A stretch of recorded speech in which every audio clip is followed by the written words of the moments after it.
ৰং কেতিয়া যে আঁতৰিল খং অভিমানেৰে ভৰিল মৰমে মৰমক বুজিও নুবুজে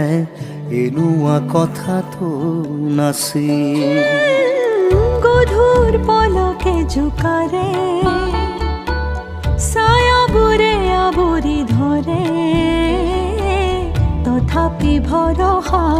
মধু বৰষা সঁহাৰি আপোনজনৰে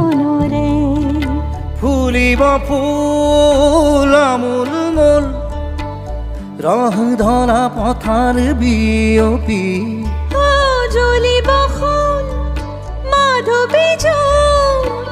ধন সিৰি ধুনীয়া লহৰ বুটলি হেৰা এৰি ক্ষণিকৰে